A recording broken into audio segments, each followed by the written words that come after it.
Le recteur de l'université d'Abomey-Calavi, Félicien Avlessi, a rappelé justement au détour d'une note de service que les états généraux, en tout cas sur le système LMD depuis 2016, n'ont pas été appliqués dans leur ensemble, c'est site au Noucoin, et qu'il va falloir désormais penser à cela. Et il a instruit les différents professeurs, les différents enseignants d'amphi, les différents chefs de département à poursuivre la réflexion pour que d'ici là, quelque chose soit fait. L'objectif principal étant la réduction considérable du nombre de matières à enseigner désormais dans nos facultés. Qu'en pensez-vous? Oui, non, il faut dire que la note du recteur vient simplement remettre au goût du jour des décisions qui ont été prises lors de l'atelier national d'évaluation de mise en œuvre du système LMD qui s'est tenu le 12 et 13 septembre 2016. Ouais. Et alors, nous avons hérité d'un système LMD et vaille que vaille, le système s'est mis en place, mais il y a un problème fondamental que le contenu, les curricula qui sont dispensés ne sont pas en harmonie avec les offres et les réalités du marché. Et donc, du coup, vous rentrez dans une filière, on vous met d'abord, l'enseignant doit avoir ce qu'ils appellent les Q, donc les éléments constituent d'une unité d'enseignement. Il doit avoir 25 heures pour 20 écus. Ça voudra dire qu'on a beaucoup d'éléments à faire apprendre à l'étudiant avant qu'il ne finisse sa licence et ensuite faire le master et finir. Alors, ça fait qu'à des moments donnés, l'étudiant est même dispersé dans la masse d'enseignements qu'on lui apporte au lieu de faire focus sur la spécificité de la filière. C'est vrai qu'une filière qui a une spécialité, il faut quelques matières autour pour que l'étudiant qui sorte ne puisse pas être étranger à tous les autres éléments connexes de la matière. Mais on constate qu'à l'université, il y a beaucoup de matières pléthoriques pour une filière, ce qui fait que la qualité de l'étudiant final, qui doit être un produit vendable à bonne compétence sur le marché, pêche un peu. Et l'enseignant aussi qui est chargé de ce cours met beaucoup d'efforts pour pouvoir colmater les brèches, se mettre à jour dans ces différents enseignements pour pouvoir transmettre. Donc, c'est dire que la remise à jour de ces systèmes reste une bouffée pour améliorer la qualité de l'offre d'enseignement et, in fine, améliore le système éducatif que nous avons mis en place. Il est clair également que le gouvernement a décidé aussi d'améliorer le système éducatif dans notre pays. Ouais. Et le vœu aidant, il y a beaucoup de réformes dans ce secteur et on veut beaucoup plus mettre l'accent sur le volet technique pour avoir justement des cadres et des agents de transformation vraiment employables pour résoudre les problèmes que nous avons. Qu'est-ce que nous avons comme problème dans cet environnement aujourd'hui? Quelles sont les techniques dont on a besoin pour former des jeunes, une fois sortis de ces moules de formation, puissent agir sur la matière et nous proposer des solutions face à nos besoins? Ça doit être là désormais l'attitude pour que nous puissions impulser le développement. Si nous n'arrivons pas à former des jeunes qui puissent innover, qui puissent transformer la matière et trouver des solutions à nos besoins avec les éléments de notre environnement, je pense que nous serons encore loin de la réalité. D'accord. Julio Tometti, est-ce que fondamentalement cela ne repose pas le problème de la concision au niveau des curricula d'enseignement dans nos facultés, puisqu'on sait qu'à minima, on a 17 matières, peut-être en première année, vous en avez 20 par endroit, 19, 18, et l'étudiant est contraint d'apprendre tout ceci. Alors, au risque de dédouaner la couche estudiantine, est-ce que cela n'est pas à l'origine des nombreux taux d'échec auxquels on assiste et on estime que ce sont les étudiants qui ne font pas d'efforts alors qu'ils sont contraints d'étudier pour plusieurs matières. Et comme le dit l'adage, qui trop embrasse finit par mal étreindre. Mal étreindre. Je suis tenté d'être d'accord avec vous. Tout cela a dû militer en 2016 à cet atelier qui a bien voulu repenser en fait les choses. Parce qu'il faut le dire, en fait, l'enseignement ou bien les curricula ou bien le contenu, ça doit varier et s'adapter au fil du temps ou bien de l'évolution du monde. Donc, à un moment donné, peut-être que au moment où ça a été arrêté, c'était encore bien, c'était encore gérable. Et au fur et à mesure de l'évolution, on a dû se rendre compte que, ce n'était plus tellement efficient de continuer à fonctionner ainsi. Et c'est un peu là mon inquiétude. J'ai comme l'impression qu'on le fait à dessein. Comment on peut avoir organisé un tel atelier d'une si haute importance, avoir pris des résolutions depuis 2016 et que jusqu'en 2022, plus personne n'en parle. N'eût été le rappel ou la vigilance du recteur, ça va rester encore lettre morte pendant encore plusieurs années. Et donc, il faut féliciter d'avoir ressorti en fait des tiroirs cette décision et de le voir s'appliquer. Ce qu'il faut espérer, c'est que l'application encore, il suffit de prendre la décision, l'autre chose maintenant est de l'appliquer. L'appliquer, il faut que les conseils scientifiques au niveau des différentes facultés ou entités travaillent à arrêter les minima qu'il faut pour ne pas continuer à trop surcharger. Parce que en fait, c'est aussi un élément de coût. Et puisque ce que j'ai lu a ressorti de ces éléments de coût, plus nous avons d'effectifs, d'accord, dans l'université, nous avons une plus grande effectif en termes de matière ou d'unité d'enseignement. Donc, ça fait une charge énorme pour l'activité. Parce que, au-delà des étudiants à qui ça peut faire regresser les résultats, parce que si je suis concentré à apprendre 10 matières, c'est plus difficile pour moi d'en apprendre 25. Le temps d'évaluation, ça coûte aussi bien pour les étudiants qu'à l'université, parce qu'il faut faire les épreuves, il faut recruter les surveillants, et il faut corriger. Donc ça fait beaucoup de choses. Donc ça va faire encore des économies pour l'université. L'autre élément qui a été évoqué aussi, c'est par rapport aux heures supplémentaires. Peut-être que c'est un élément dans lequel on se plaît aussi, parce que vous savez, le fonctionnaire béninois, nous aimons les heures supplémentaires. Nous les aimons. Je ne dis pas les enseignants, je ne dis pas forcément les enseignants. Les enseignants, enfin, la chose est encore limitée. Parce que Théodule le sait un peu. Ce que je peux faire du laxisme là-dessus pour laisser l'heure s'étendre et être amené à faire le bon travailleur au-delà de 19h, 20h, 21h ou à me pointer au bureau à 6h pour faire des heures supplémentaires parce que ça paie énormément et sur la législation, il y a encore majoration lorsque c'est heures supplémentaires. Donc, réduire les matières va permettre un peu de juguler aussi cette question d'heures supplémentaires parce que les enseignants verront leur masse horaire un peu plus amenuisée. L'autre chose que les gens disent, et ça fait peut-être un peu une contradiction avec les derniers développements de l'actualité, c'est la réduction du nombre d'enseignants vacataires au niveau des universités. Cette réforme, si ça voyait le jour, ça va forcément entraîner une réduction de l'effectif en fait en termes de vacataires. Mais dans le même temps, le ministère de l'Enseignement supérieur prend à travers un décret, je ne dis pas le gouvernement, prend en ouvrant la liste des aspirants au métier de l'enseignement supérieur. Je me demande comment ça va se faire. Donc ça veut dire que a priori, d'accord, la première perception de la chose peut ne pas être ça, parce que véritablement, il va s'en dire que il y a véritablement le besoin. Soit il y a le besoin, soit le mécanisme de recrutement tel que ce n'était pas productif et il y a lieu de réformer ou de redynamiser. Je ne sais pas, il y a forcément en fait un lien entre l'effectif de ces vacataires et les dernières initiatives qui ont été prises. De toute façon, quelle que soit en fait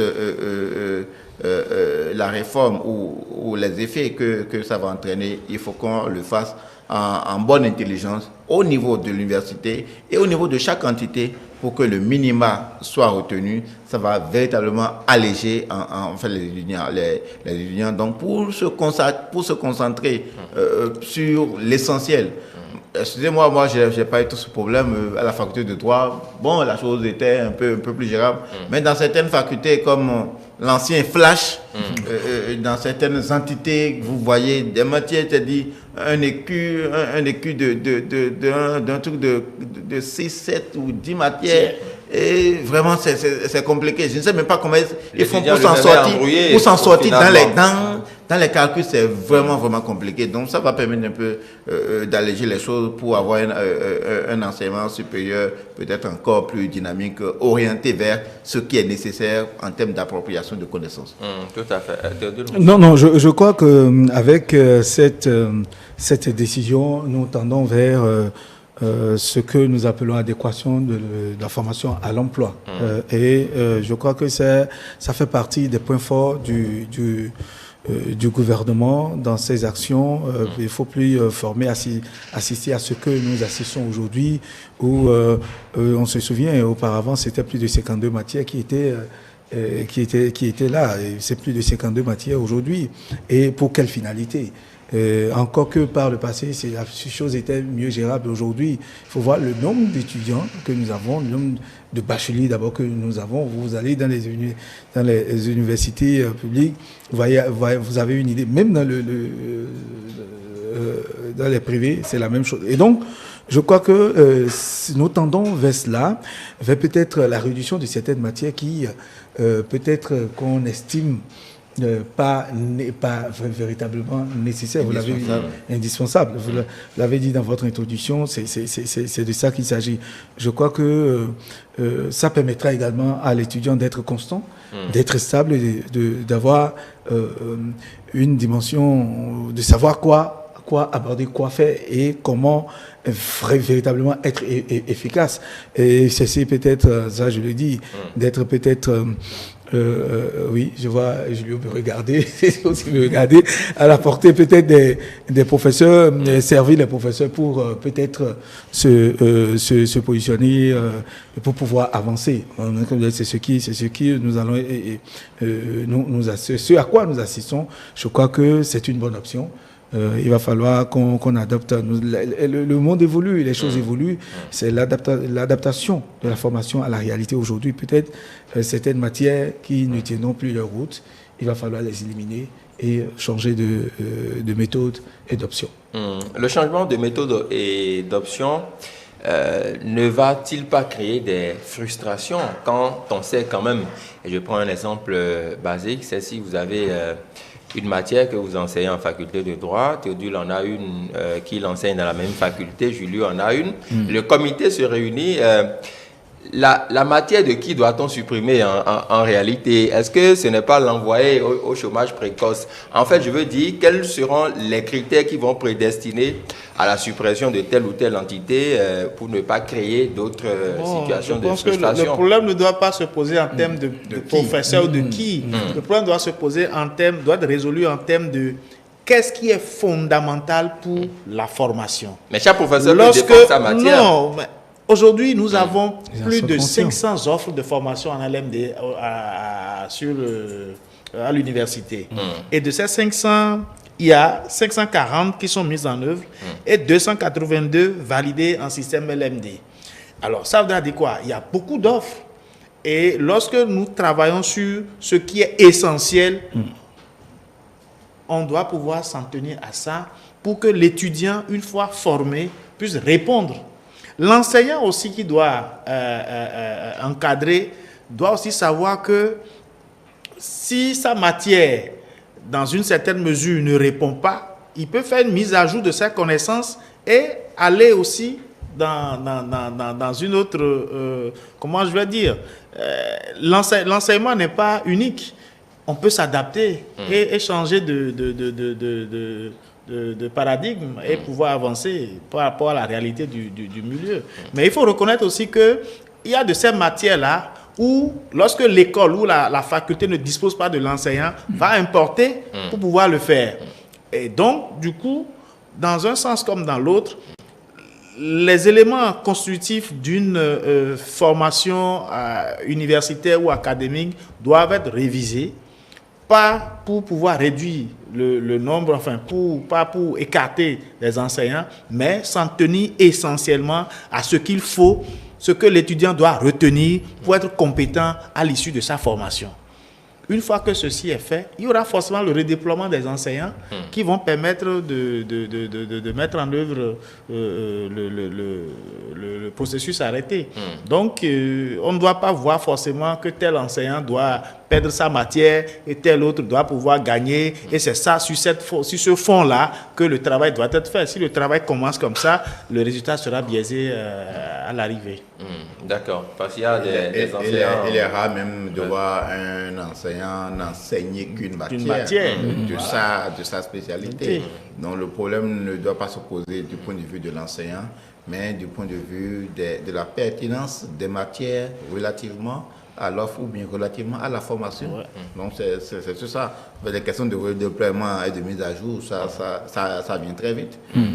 Je dirais qu'ils sont, ces enseignants d'ailleurs sont conscients, eux aussi, conscients de l'évolution des choses, de la situation, et savent que, bon, peut-être il y en a qui seront le contenu, certains contenus seront retouchés, seront revus, ils en sont véritablement conscients puisqu'ils en parlent eux aussi, parce que quand vous suivez l'actualité et l'évolution des choses, et ça se comprend aisément que eux aussi ils cherchent à changer, à contourner ce qui est là pour pouvoir s'adapter à la réalité. C'est-à-dire donc que le problème ne va pas se poser comme Cécile et Julio l'ont dit, et il s'agira de voir la pertinence de ces changements voulus et de s'adapter à la réalité. Je voudrais même ajouter que plus il y a moins de matière, plus l'étudiant aura le temps de faire des pratiques. Parce que vous voyez des gens qui sont dans des filières, ils passent 3 ans dans cette filière sans jamais atteindre la pratique de la spécialité qu'ils ont embrassée. C'est-à-dire que moins de matière théorique donne beaucoup plus de temps d'abord aux travaux pratiques de l'étudiant lui-même et également aux travaux de stage. Académiquement, on a 3 mois de stage. En 3 mois de stage, pour aller faire un rapport de stage, pour faire un rapport de licence ou de master, ça ne suffit pas. Donc, moins on a de matière, plus on a de temps horaire pour consacrer justement à la pratique du métier. Parce que quand on va se faire former, c'est en réalité pour finir, avoir des compétences et agir dans la société et sur le marché du travail. Donc, la pratique dans le milieu académique doit justement revenir comme une priorité plutôt que de laisser la priorité à la théorie. Autrement dit, les étudiants sont les plus heureux, vous le dites, quand on voit un peu cette réforme, si c'est mis en œuvre. Oui, ils sont les premiers bénéficiaires. Je vous donne un exemple où, dans une filière où moi j'ai été formé à la gestion du patrimoine culturel, ou dans une spécialité de gestion de musée, nous avons passé 6 mois pour faire la théorie sur l'expographie, l'exposition et tout ce qui a trait à la gestion des objets, à leur conservation, à leur collection et tout le reste. Mais il a fallu que la promotion, nous réclamions d'aller dans les musées où on nous a redéployés pendant 3 mois. Et la réalité que nous avons vécue dans nos musées, face au cours théorique que nous a donné, le fossé est très grand. Différent. Et les enseignants, à notre retour, ont dû changer de paradigme pour pouvoir faire l'approche. Parce que nous leur avons dit, mais vous nous avez enseigné telle réalité. Mais arrivé dans le musée, c'est tout à fait le contraire que nous avons vu. On nous a dit, par exemple, qu'un objet ne peut pas être exposé directement au soleil. Mais on voit dans nos musées aujourd'hui que les objets sont exposés surannés, alors que ces objets n'ont même pas de copie en réserve pour pouvoir être exploités. Alors que le rôle du musée, c'est de conserver la mémoire collective. Alors, à partir de ce moment-là, il y a des choses qu'il faut corriger. Et si l'étudiant passe toute la majorité, justement, de la formation en cadre théorique, la réalité va se faire comment ? Donc il va falloir justement que cette relation entre la pratique donnée et la théorie donnée et la pratique du métier puisse être en alternance et permettre à l'étudiant de savoir dans quel environnement il va travailler plus tard. Au lieu d'être formé avec des idées théoriques dans la tête et pouf, il se retrouve dans le milieu professionnel et il est confronté à d'autres réalités. Je pense que c'est de bon ton que ces matières soient réduites et que nous donnons beaucoup plus de marge de manœuvre à l'étudiant de se retrouver en milieu professionnel et d'équilibrer les informations reçues. La pratique, oui, Théodule, mais il y a que l'autre aspect qui a souvent fait couler beaucoup d'encre et de salive, c'est l'aspect correction des copies, où plusieurs matières, les étudiants sont assez nombreux. Oui. On se demandait dans quelles conditions les enseignants arrivaient quand même à s'en sortir. Plus cette réforme sera concrétisée, moins les enseignants auront de maux de tête désormais pour corriger les copies. C'est absolument, c'est de ça qu'il s'agit. Parce que on a, comme vous l'avez posé, on se dit, mais est-ce que véritablement ils arrivaient à corriger les copies, à lire les copies, les corriger, affecter? Il y avait assez de rumeurs dans ce sens. Mais aujourd'hui, c'est pourquoi je dis, nombreux sont-ils à vouloir, à désirer, c'est-à-dire à opter également pour ces réformes qui seront en fait dans ce domaine. Ils auront moins de tête, moins d'ennuis, moins de problèmes à gérer, parce qu'ils en ont à gérer. D'abord en leur propre sein, dans leur famille, et sur le campus, gérer le grand monde, ce grand monde avec tous les stress que ça leur génère. Je crois que moins de maux de tête, ils en auront bientôt. Tout à fait. Julio, sur le même aspect? Je pense qu'en fait, les pratiques diffèrent d'une faculté à une autre à l'université. Dans certaines facultés, c'est l'enseignant qui est responsable de la correction de ces copies. Dans d'autres, comme dans la mienne, celle que j'ai fait, c'est en commission de correction. C'est-à-dire, le professeur même n'a pas trop la marge de manœuvre. C'est sur la base de corriger proposer, discuter, que la commission, ça se gère là au niveau de l'administration.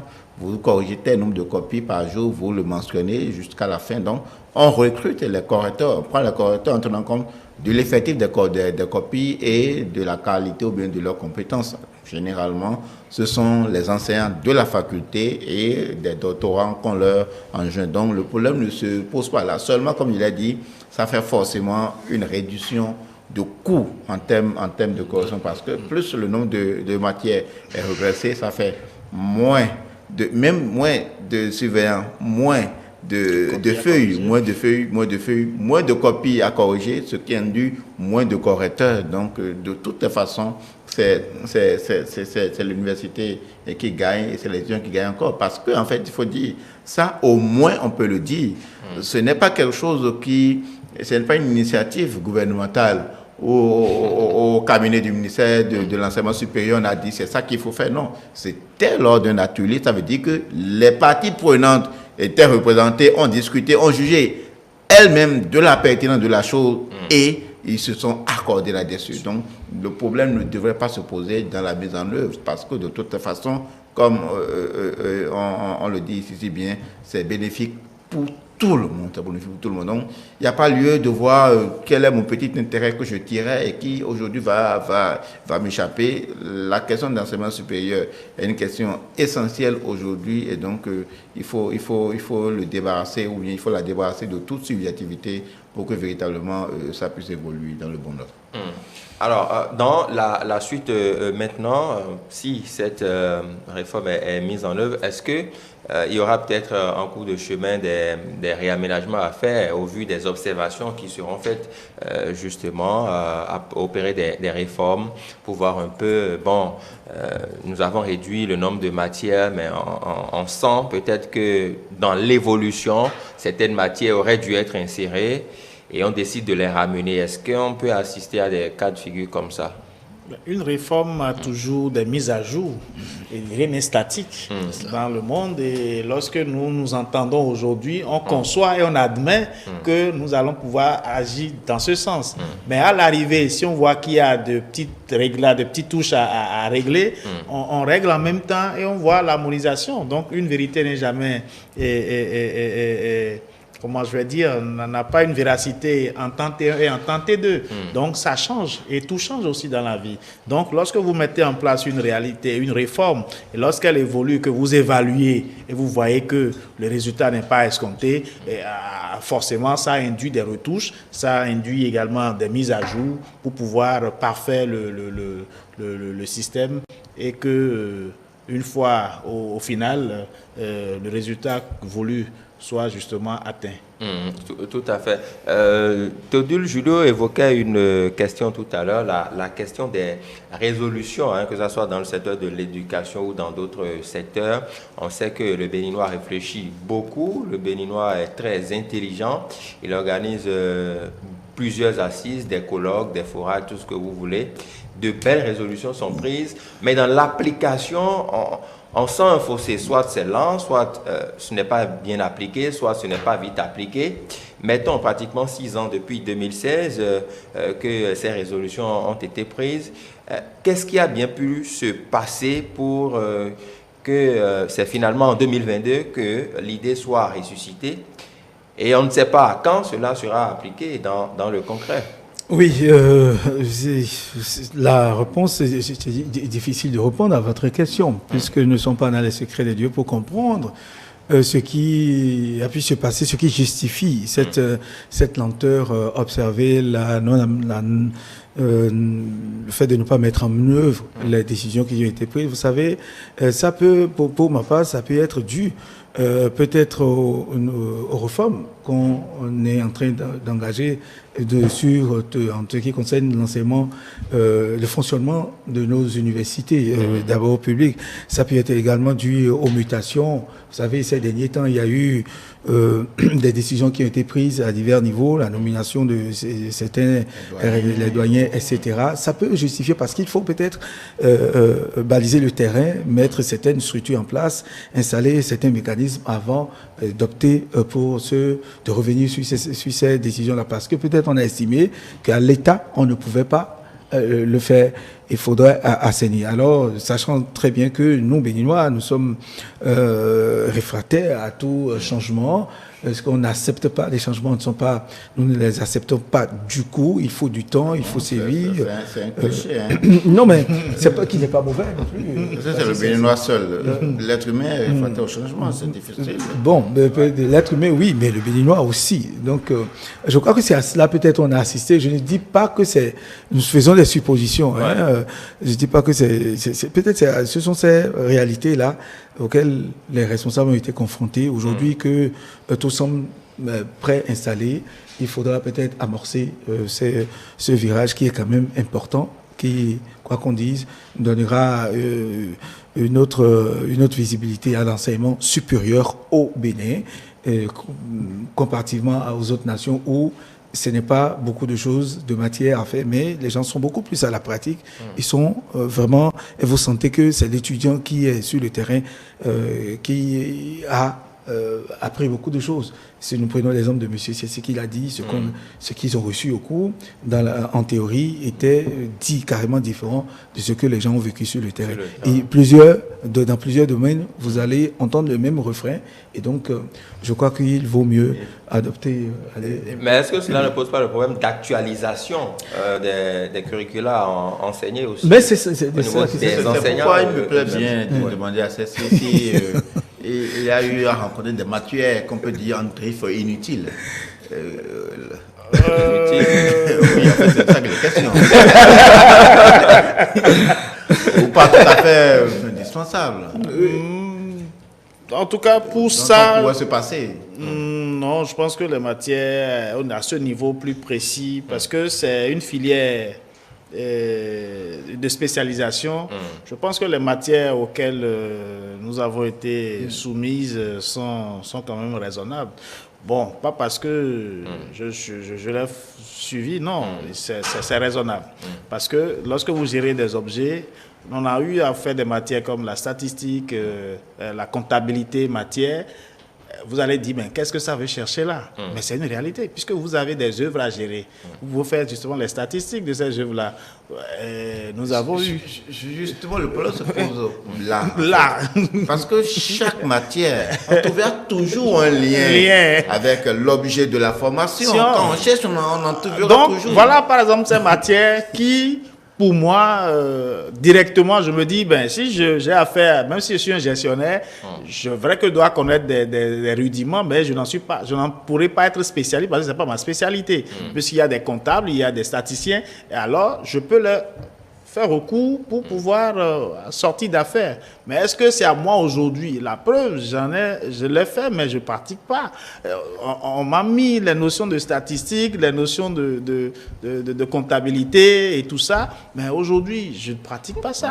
C'est pas indispensable. Donc, c'est pas indispensable, on pourrait dire. Bon, des matières qui ne sont pas indispensables, on peut essayer d'en trouver dans toutes les filières, les facultés aussi. Il y a toujours des connexions qu'on trouve, mais je pense qu'il faut qu'on aille directement à l'essentiel pour permettre aux gens d'être pratiques sur le terrain.